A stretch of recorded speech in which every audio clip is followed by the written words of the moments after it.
Hola, ¿qué tal? No sé si han notado, pero el mundo en el que vivimos hoy está en un avanzado estado de degradación.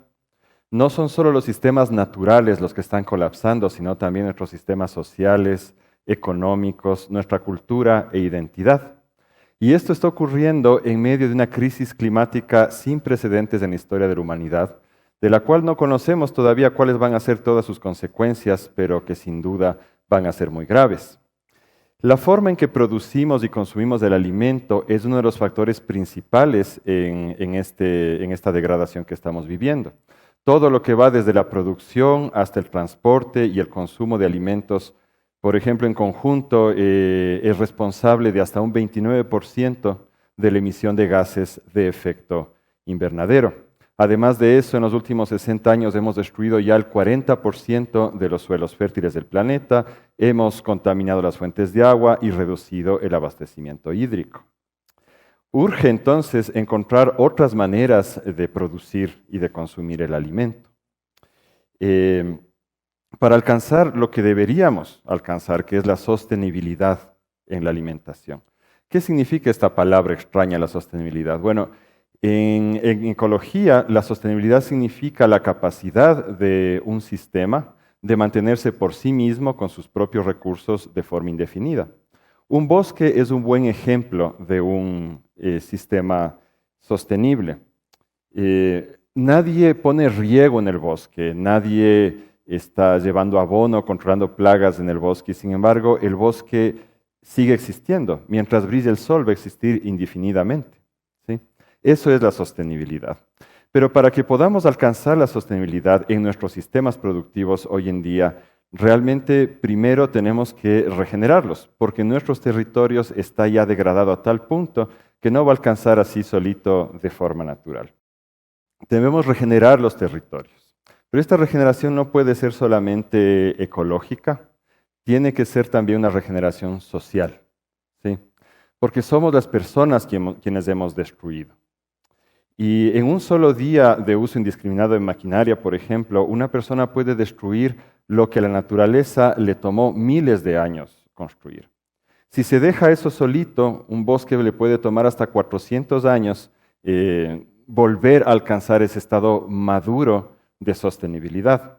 Y eso es una muy mala noticia, ¿verdad? Es un montón de tiempo. Pero la buena noticia es que ese mismo factor de destrucción puede ser un factor de regeneración.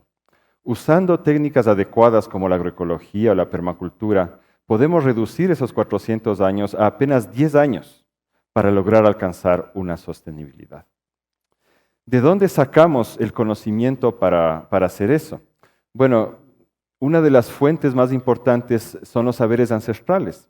Aquí en la región andina, durante más de 10.000 años, nuestros ancestros fueron capaces de sostener altos niveles de población, usando un conjunto de técnicas que son esencialmente sostenibles, de las cuales yo quiero comentarles dos el día de hoy.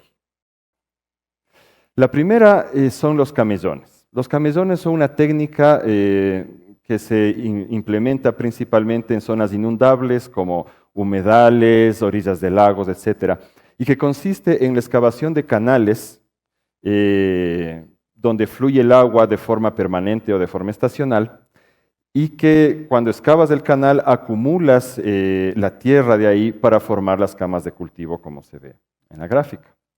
Entonces, la ventaja de esto es que se puede producir alimento el año entero y que las plantas, al estar mandando sus raíces hacia abajo en lugar de hacia los lados, se pueden sembrar muy juntas, lo que aumenta la productividad del sistema. Aquí en la región interandina, los camellones tenían hasta 1 metro de altura, tenían unos 2-3 metros de ancho y podían llegar a tener cientos de metros de largo.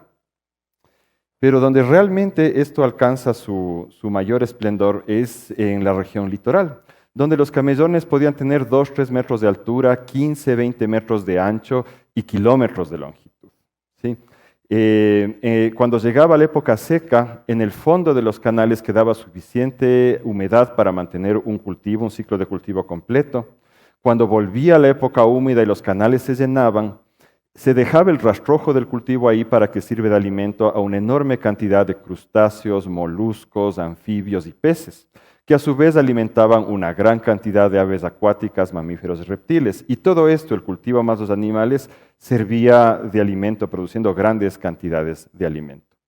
Un factor importante aquí es que un sistema así no destruye el suelo como hacen nuestros sistemas actuales, sino que genera más y más fertilidad con cada año que pasa.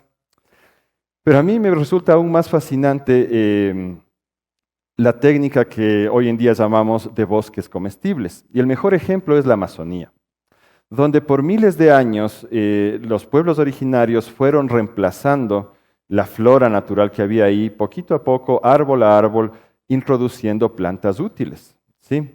De esta manera se crea un sistema que produce grandes cantidades de alimento, pero que funciona de forma similar al bosque y sostiene una enorme biodiversidad. La biodiversidad por la cual la Amazonía es famosa, ¿sí?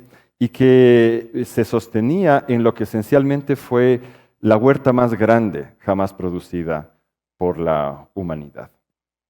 Ahora bien, no se trata de que volvamos al pasado, eso no podemos hacer.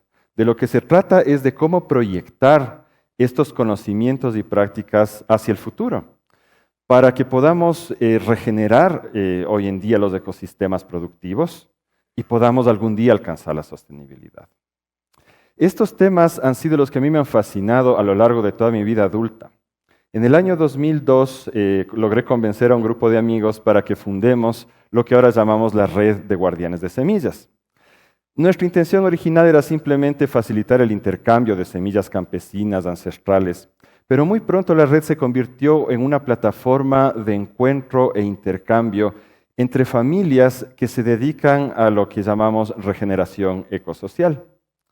Lo hacen porque están asentadas en territorios rurales donde necesitan generar alternativas tanto para la producción de alimentos como para la construcción de las viviendas, salud preventiva, educación de sus hijos, gobernanza del territorio, etc. En este momento somos alrededor de 150 familias que estamos en 15 provincias del Ecuador. Y cada una de esas familias en sus granjas o fincas son un ejemplo, un modelo regenerativo de vida que valdría la pena comentarles, pero obviamente no nos da el tiempo. Así que yo he seleccionado 4 ejemplos que me parecieron significativos para compartir con ustedes el día de hoy. El primero de ellos se dio en la pequeña comunidad de Sarampión, cerca de Calceta, en la provincia de Manabí, donde nuestro guardián de semillas, Servio Pachar, junto con una asociación de campesinos locales, empezó el rescate de semillas criollas ancestrales de arroz e intentaron hacer el cultivo de forma 100% orgánica. Lograron eliminar herbicidas y plaguicidas, pero no pudieron reemplazar el uso de abonos químicos. Y eso nos dio mucha pena. Entonces, junto con Servio, nos pusimos a investigar técnicas ancestrales de producción de arroz en su lugar de origen, que es el sur y sudeste asiático. Y dimos con una que nos pareció muy simpática, la introducción de patos y peces en el arrozal. Entonces, Servio y el grupo de agricultores hizo una investigación científica.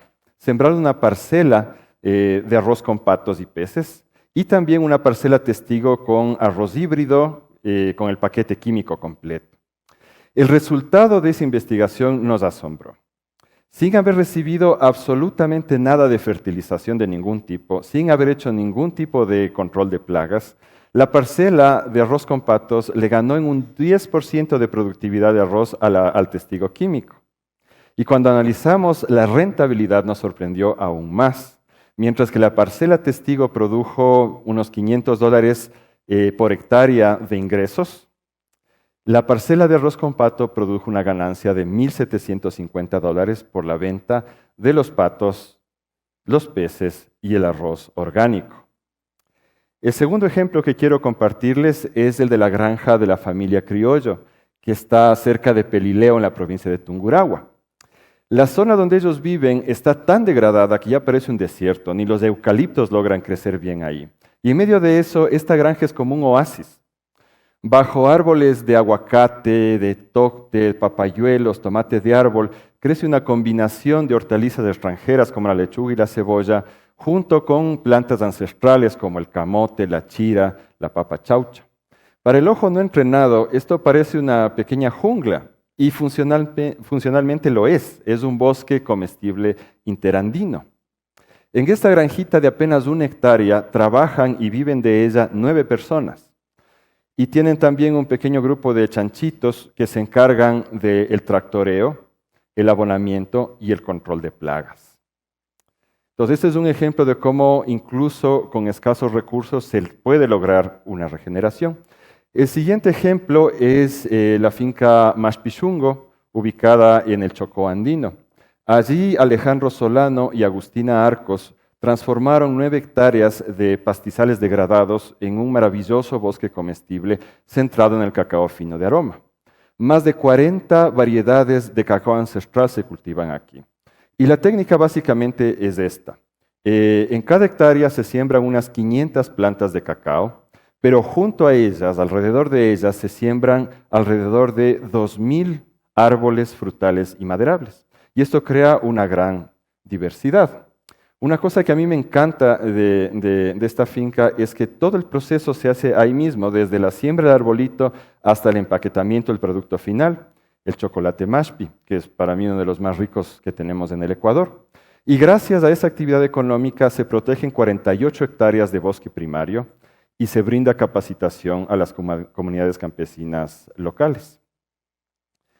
Finalmente, el cuarto ejemplo que quiero compartirles es el de la finca Nahualpalugo, ubicada cerca de Pifo, en la provincia de Pichincha, a 3.000 metros sobre el nivel del mar. Aquí también se hizo una recuperación de pastizales degradados, pero usando ganadería regenerativa. Lo que hicieron en Nahualpalugo fue subdividir el terreno en pequeños potreros rodeados de bosque nativo. En estos potreros se practica una rotación que inicia con la siembra de cultivos, principalmente de raíces comestibles, luego entre el ganado, las vacas, luego los cerdos y luego las gallinas, en una rotación relativamente rápida que permite que se recupere el pasto muy pronto y que mantiene un alto nivel de salud en los animales.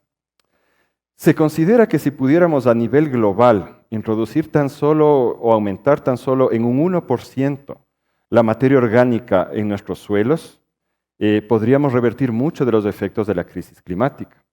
En Nahualpalugo se ha logrado introducir ya hasta un 15% de materia orgánica en el suelo.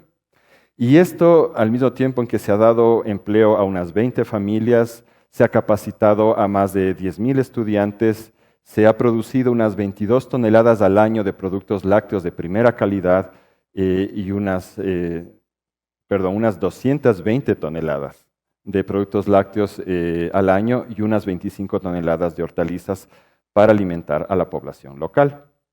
Entonces, frente a este éxito probado, evidente, de estos sistemas, surge la pregunta de por qué no se expanden más, por qué no vemos ejemplos de esto por todas partes.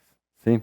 Y la respuesta es compleja, pero a la final es un problema de cultura y de política pública. Miren, con cada dólar que invertimos en el alimento, estamos haciendo un voto político a favor de un sistema alimentario. Entonces es una cuestión de responsabilidad de cada uno de nosotros. Pero la cuestión es que no es fácil llegar a estos productos, no es fácil el acceso al mercado para quienes producimos así. Y eso es un tema de política pública. Lo que tenemos hoy en día son regulaciones que primero fueron mayormente copiadas de regulaciones de otros países y que han sido pensadas para favorecer el desarrollo de la gran industria alimentaria. Y que no solamente no favorecen el desarrollo de la economía familiar campesina y de la agroecología, sino que en ocasiones nos limitan y nos reprimen también. Yo considero que es responsabilidad de todos nosotros, de cada uno y de cada una, ecoalfabetizarnos, educarnos e informarnos sobre nuestro sistema alimentario y ejercer presión para que existan regulaciones adecuadas que nos permitan que estos sistemas se desarrollen, crezcan, ¿sí? Y de esa manera podamos empezar a regenerar y tener un futuro sostenible. Muchas gracias.